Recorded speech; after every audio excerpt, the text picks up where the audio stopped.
एक समय की बात है। एक राज्य में एक प्रतापी राजा राज करता था। एक दिन उसके दरबार में एक विदेशी आगंतुक आया और उसने राजा को एक सुंदर पत्थर उपहार स्वरूप प्रदान किया। राजा वह पत्थर देख बहुत प्रसन्न हुआ। उसने उस पत्थर से भगवान विष्णु की प्रतिमा का निर्माण कर उसे राज्य के मंदिर में स्थापित करने का निर्णय लिया और प्रतिमा निर्माण का कार्य राज्य के महामंत्री को सौंप दिया। महामंत्री गांव के सर्वश्रेष्ठ मूर्तिकार के पास गया और उसे वह पत्थर देते हुए बोला, महाराज मंदिर में भगवान विष्णु की प्रतिमा स्थापित करना चाहते हैं। 7 दिवस के भीतर इस पत्थर से भगवान विष्णु की प्रतिमा तैयार कर राजमहल पहुंचा देना। इसके लिए तुम्हें 50 स्वर्ण मुद्राएं दी जाएंगी। 50 स्वर्ण मुद्राओं की बात सुनकर मूर्तिकार खुश हो गया और महामंत्री के जाने के उपरांत प्रतिमा का निर्माण कार्य प्रारंभ करने के उद्देश्य से अपने औजार निकाल लिए। अपने औजारों में से उसने एक हथौड़ा लिया और पत्थर तोड़ने के लिए उस पर हथौड़े से वार करने लगा, किंतु पत्थर जस का तस रहा। मूर्तिकार ने हथौड़े के कई वार पत्थर पर किए, किंतु पत्थर नहीं टूटा। 50 बार प्रयास करने के उपरांत मूर्तिकार ने अंतिम बार प्रयास करने के उद्देश्य से हथौड़ा उठाया, किंतु ये सोचकर हथौड़े पर प्रहार करने के पूर्व ही उसने हाथ खींच लिया कि जब 50 बार वार करने से पत्थर नहीं टूटा तो अब क्या टूटेगा। वह पत्थर लेकर वापस महामंत्री के पास गया और उसे यह कह वापस कर आया कि इस पत्थर को तोड़ना नामुमकिन है, इसलिए इससे भगवान विष्णु की प्रतिमा नहीं बन सकती। महामंत्री को राजा का आदेश हर स्थिति में पूर्ण करना था, इसलिए उसने भगवान विष्णु की प्रतिमा निर्मित करने का कार्य गांव के एक साधारण से मूर्तिकार को सौंप दिया। पत्थर लेकर मूर्तिकार ने महामंत्री के सामने ही उस पर हथौड़े से प्रहार किया और वह पत्थर एक बार में ही टूट गया। पत्थर टूटने के बाद मूर्तिकार प्रतिमा बनाने में जुट गया। इधर महामंत्री सोचने लगा कि काश पहले मूर्तिकार ने एक अंतिम प्रयास और किया होता तो सफल हो गया होता और 50 स्वर्ण मुद्राओं का हकदार बनता। मित्रों, हम भी अपने जीवन में ऐसी परिस्थितियों से दो चार होते रहते हैं। कई बार किसी कार्य को करने के पूर्व या किसी समस्या के सामने आने पर उसका निराकरण करने के पूर्व ही हमारा आत्मविश्वास डगमगा जाता है और हम प्रयास किए बिना ही हार मान लेते हैं। कई बार हम 1-2 प्रयास में असफलता मिलने पर आगे प्रयास करना छोड़ देते हैं, जबकि हो सकता है कि कुछ प्रयास और करने पर कार्य पूर्ण हो जाता या समस्या का समाधान हो जाता। यदि जीवन में सफलता प्राप्त करनी है तो बार बार असफल होने पर भी तब तक प्रयास करना नहीं छोड़ना चाहिए जब तक सफलता नहीं मिल जाती।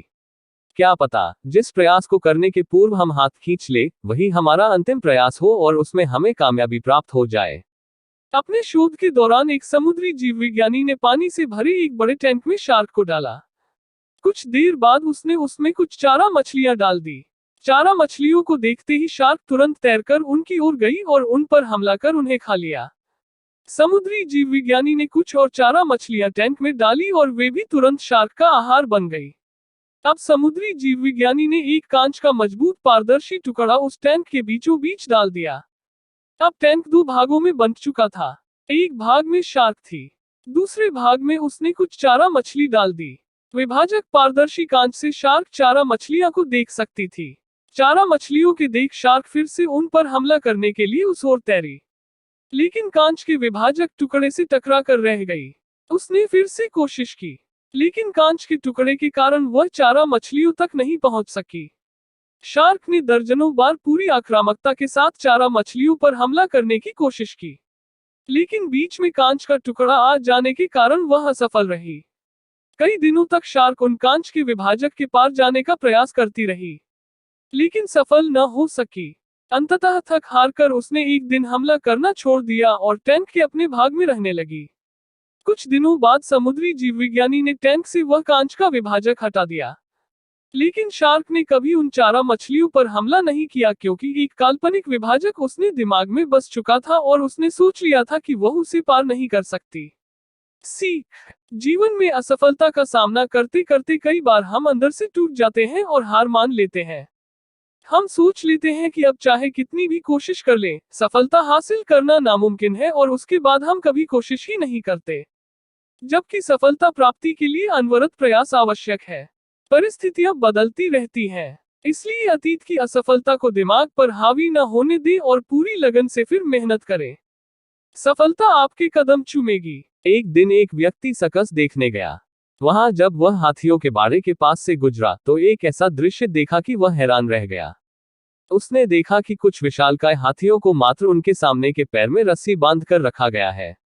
उसने सोच रखा था कि हाथियों को अवश्य बड़े पिंजरों में बंद कर रखा जाता होगा या फिर जंजीरों से बांधकर। लेकिन वहां का दृश्य तो बिल्कुल उलट था।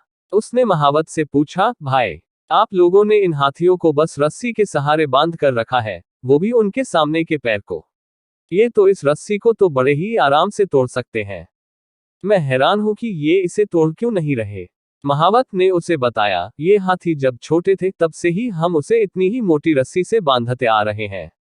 उस समय इन्होंने रस्सी तोड़ने की बहुत कोशिश की, लेकिन ये छोटे थे, इसलिए रस्सी को तोड़ पाना इनके सामर्थ्य के बाहर था।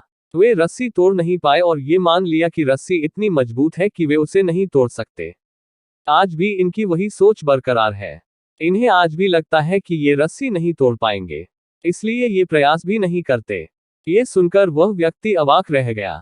सीख, दोस्तों, उन हाथियों की तरह हम भी अपने जीवन में नकारात्मक सोच रूपी रस्सी से बंध जाते हैं। जीवन में किसी काम में प्राप्त हुई असफलता को हम मस्तिष्क में बिठा लेते हैं और यकीन करने लगते हैं कि एक बार किसी काम में असफल होने के बाद उसमें कभी सफलता प्राप्त नहीं होगी। इस नकारात्मक सोच के कारण हम कभी प्रयास ही नहीं करते।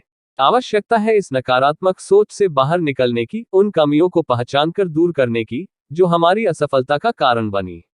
नकारात्मक सोच हमारी सफलता में सबसे बड़ी बाधक है।